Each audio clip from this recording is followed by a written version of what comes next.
കണ്ണൂരിൽ നിന്നും മകൻ ഇലക്ഷൻ ഡ്യൂട്ടി കഴിഞ്ഞു ഒരു കുഴപ്പവുമില്ലാതെ തിരിച്ചു വന്നതിന് ശ്രീപത്മനാഭന് വഴിപാടും കഴിച്ചു വന്നിരിക്കുന്നു ചന്ദ്രമതി എന്ന എന്റെ പൊന്നമ്മ. എന്തൊരു സ്നേഹവേ മോനോട്. കൊഞ്ചല്ലേ. ആണായിട്ടും പെണ്ണായിട്ടും ദൈവം ഒന്നിനെ തന്നിട്ടുള്ളൂ, അതുകൊണ്ടാ. എങ്കി അമ്മയ്ക്കൊരു മോള് കൂടി വരാൻ പോകുന്നു. ആ, കണ്ണൂരിൽ നിന്നും ഈ മകന്റെ മനസ്സിലേറി ഒരു സുന്ദരി പെണ്ണ് തിരുവനന്തപുരത്ത് ലാൻഡ് ചെയ്തിട്ടുണ്ട്. എന്തോന്ന്? ദേഷ്യപ്പെടല്ലേ, ആളകത്തുണ്ട്. വന്ന് കണ്ട് അഭിപ്രായം പറയണം.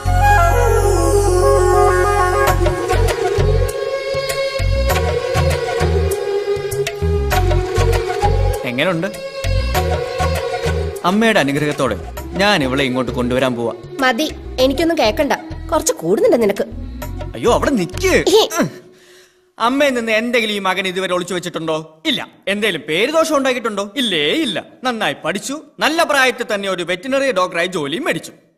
ഇനി മരിച്ചുപോയ എന്റെ അച്ഛന്റെ അവസാന ആഗ്രഹം ഈ മകന് സാധിച്ചു കൊടുക്കണം.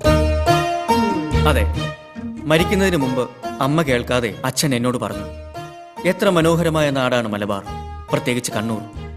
ഒരു മാർക്സിസ്റ്റുകാരന്റെ മകനായ നീ വിവാഹം കഴിക്കുന്നത് ആ വിപ്ലവ ഭൂമിയിൽ നിന്നായിരിക്കണം. സത്യം, അമ്മ അറിയാതെ അന്ന് അച്ഛന് വാക്ക് കൊടുത്തതാ. ഇപ്പൊ ഞാൻ അറിയാതെ തന്നെ അത് സംഭവിച്ചു.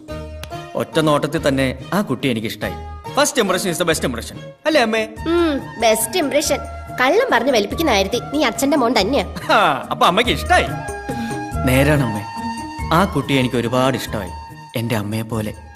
ഞാൻ പോയി ആ കുട്ടിയെ കുറിച്ചൊന്ന് അന്വേഷിക്കട്ടെ. അന്വേഷിക്കാനോ? എങ്ങനെ? അങ്ങോട്ടൊരു ട്രാൻസ്ഫർ. എന്ത് മണ്ടത്തിനാ നീ പറയണേ? ഒരു മിന്നായം പോലെ കണ്ട പെണ്ണിന് വേണ്ടി ട്രാൻസ്ഫറോ? നീ അവിടെ ചെല്ലുമ്പോ ആ കുട്ടിക്ക് നിന്നെ ഇഷ്ടപ്പെട്ടില്ലെങ്കിലോ? ഇഷ്ടപ്പെടണം, ഇഷ്ടപ്പെടുത്തണം. പേടിക്കണ്ട, എപ്പോ അമ്മയ്ക്ക് മോനെ കാണണമെന്ന് തോന്നുന്നു അപ്പൊ ഞാനിവിടെ എത്തും. രാവിലത്തെ ട്രെയിനിന് കണ്ണൂരിൽ നിന്ന് കയറിയാൽ രാത്രി അത്താടും ഇവിടെ തിരുവനന്തപുരത്ത്. എപ്പടി? അതിന് പെട്ടെന്ന് ഒരു ട്രാൻസ്ഫർ എങ്ങനെ കിട്ടാനോ? നമ്മുടെ അമ്പയെണ്ണം വിചാരിച്ചാൽ അത് നടക്കും. കൊള്ളാം. അവനിപ്പോ പാർട്ടിന്ന് സ്ഥാനവും പോയി, ഉടുത്തിരുന്ന മുണ്ടും പോയി, ഇപ്പതാ മെഡിക്കൽ കോളേജിൽ നിരാഹാരം കിടക്കുക. പ്രധാന വാർത്തകൾ വീണ്ടും.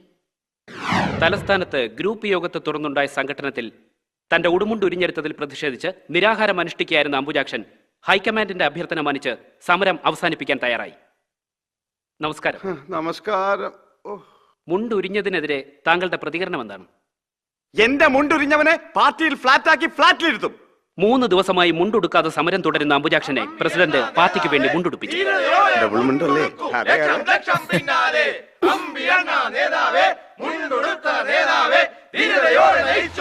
ലക്ഷം പിന്നാലെ അമ്പിയണ്ണ നേതാവേ,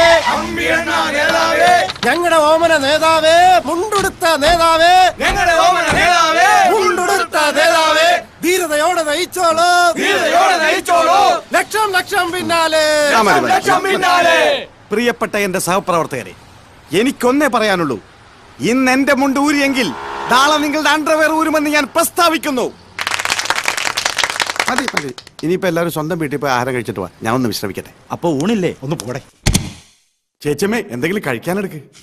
ആ, ഇതാര്? കുട്ടി സഖാവോ? ഇലക്ഷൻ ഡ്യൂട്ടിയൊക്കെ കഴിഞ്ഞ എപ്പ എത്തി? കയ്യ്, കാല്, കണ്ണ്, മൂക്ക്, നാക്ക് ഫുൾ ബോഡി ആയിട്ടാണല്ലോ തിരിച്ചെത്തിയിരിക്കുന്നത്. ചേച്ചിയമ്മയുടെ ഒരു ഭാഗ്യം. അല്ല, എത്ര പേരവിടെ കാഞ്ഞു? അവിടെ ഒരു കുഴപ്പമില്ല. കണ്ണൂര് റിസൾട്ടൊക്കെ അറിഞ്ഞല്ലോ അല്ലേ? അറിഞ്ഞു. നിങ്ങളുടെ പാർട്ടി ജയിച്ചു. ചുമ്മാതല്ല, കള്ളോട്ട് ചെയ്തിട്ടില്ലേ? അനാവശ്യം പറഞ്ഞോണ്ടല്ലോ, ഒരു ഒറ്റ കള്ളവോട്ട് അവിടെ വീണിട്ടില്ല. അത്രയ്ക്ക് സത്യസന്ധമായിട്ടാ ഞങ്ങൾ ഡ്യൂട്ടി ചെയ്തത്. കണ്ണൂരിലെ കാര്യം അങ്ങോട്ട് വിട്. ബംഗാള് എന്തിന്? ചൈന കള്ളോട്ടിന്റെ പെരുന്നാളായിരുന്നില്ലേ? ചൈനയിൽ വോട്ടിംഗ്. മതി മതി, നിർത്ത്. ഇതൊരു നിയമസഭയല്ല. കറക്റ്റ്, അങ്ങനെ പറ ചേച്ചി. നിന്നോട് കൂടി തന്നെ പറഞ്ഞത്. കുഞ്ഞേട്ടൻ ഉണ്ടായിരുന്നപ്പോ ആ മുഖത്ത് നോക്കി എന്തെങ്കിലും പാർട്ടിക്കാരി ഇവിടെ സംസാരിച്ചിട്ടുണ്ടോ നീ? അതെങ്ങനെ സംസാരിക്കാനാ? പാർട്ടി കളിച്ച് വീട്ടുകാർ ഉപേക്ഷിച്ചപ്പോ എനിക്കൊരു ജീവിതം തന്നത് സഖാവ് കുഞ്ഞേട്ടനല്ലേ? അത് ഓർമ്മയുണ്ടായിരുന്നാ മതി. വന്നു വല്ലതും കഴിക്കാൻ നോക്ക്. അല്ല അമ്പി, നിനക്ക് പ്രായം ഇത്രയായില്ലേ? ഇപ്പോഴത്തെ ഈ തമ്മിലടി രാഷ്ട്രീയം കൊണ്ട് നിങ്ങളെ പോലുള്ളവർക്ക് വല്ല ഭാവിയുണ്ടോ? പേരിനൊരു ഗ്രൂപ്പ്, കൂടെ കുറച്ച് ഗുണ്ടകളുണ്ടെങ്കിൽ ഭാവി ജീവിതം ഭദ്രം. കൂടാത്തതിന് എന്റെ പ്രകടനങ്ങൾ ടിവിയിൽ കണ്ട് ഒരു ആക്ഷൻ ഡയറക്ടർ അന്തം വിട്ട് ചിരിച്ച് അദ്ദേഹത്തിന്റെ പുതിയ പടത്തിൽ കോമഡി വില്ലന എന്ന കരാർ ചെയ്തിരിക്കുകയാണ്.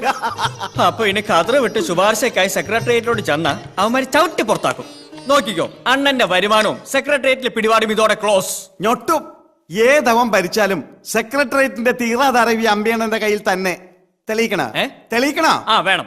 എങ്കിൽ 24 മണിക്കൂറിനകം എനിക്കൊരു ട്രാൻസ്ഫർ ഒപ്പിക്കണം. ട്രൗസറോ? ട്രൗസർ അല്ല, ട്രാൻസ്ഫർ. ട്രാൻസ്ഫറാ ആ കണ്ണൂരേക്ക് എന്റെ അമ്മോ ചുടുകാട്ടിലേക്ക് വേണം ഒപ്പിച്ചേരാം പക്ഷെ കണ്ണൂരിലേക്ക് പറ്റില്ല.